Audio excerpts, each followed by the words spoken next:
Oh man, Nocterra issue number 11. This is the last one I have in my possession. So I'm kind of sad that I've gotten to this point where there's not more Nocterra. Great looking cover too. I, so let's kind of just highlight like one of the things I think is really great here.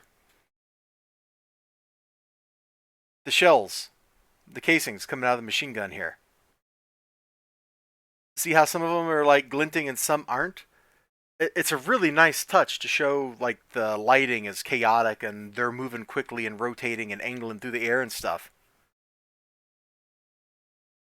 Plus, Blacktop build just looks scary, okay? Like, the flat black look. I say it like every issue, but I really like it.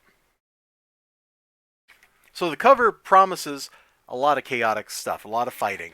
And you know what? You open the book up, what do you get? Lots of fighting. You got body parts exploding.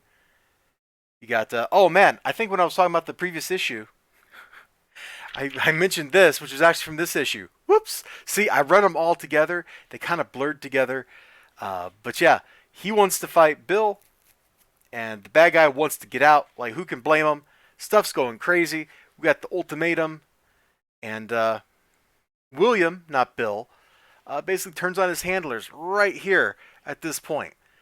Why? Why is all this going down? Because at the end of the previous issue, the nuclear bomb option happened. Somebody plugged in the helmet thing and it killed the power to the entire facility. So now the megas are getting in. And so we have all these human fights going on with the giant monsters demolishing the facility as the backdrop. It's high stakes, and because of Bill and William here, like, it's also very personal at the start of the story. It's great. It's fan freaking tastic.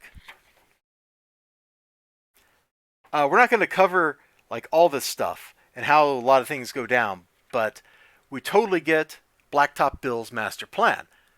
So previously he'd been like Nox, which is like the evil demon shade or whatever, the head shade, wants to kill everybody. And so he was joining our heroes because of that. But the reason is because he needed to use our heroes to fulfill his plan. And his plan is to send the Shades to destroy Eos, which is the place where the light is. So now our heroes are faced with the choice of, do we let him blow Emery's brains out, or do we tell him what he wants to know? And I'm not going to tell you how this goes down, but I just want you to kind of look here at the facial expressions, the eyes, all that kind of stuff. Like, it's just so good. That look at determination, this, like, knowing look to all the rest of her comrades, like, hey, don't give him what he wants. You can tell this dude right here is totally, like, about to wimp out. Bill's just grinning because he's a villain, and that's what villains do. Even back here where they're less detailed, the faces still look great. He's got spit between his teeth, dude. Come on. Come on.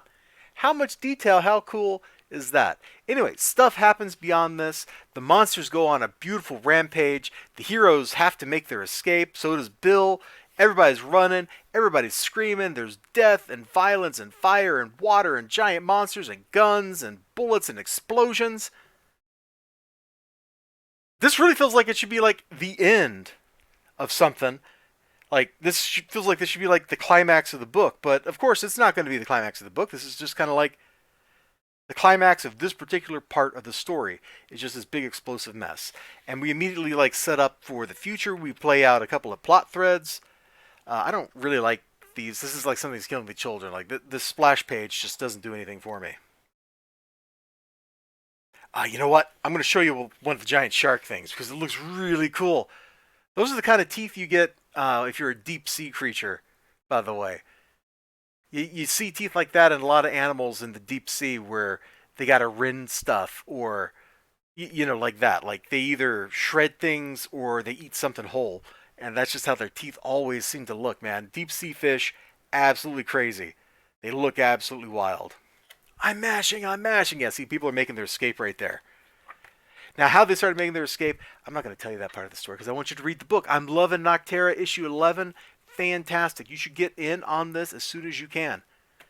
And if you think that you can't, you're wrong. I bet you can still buy these like from Image's website or something. Or, worst case scenario, Midtown Comics probably has back issues like all the way back to #1, just waiting there for you. Just waiting. There's always the digital option too. Don't forget that. Check it out. Nocterra has been a blast, and it has only gotten better and crazier since the first issue. You all take care of yourselves. You have a great one. I hope to see you again next time. Until then, bye-bye.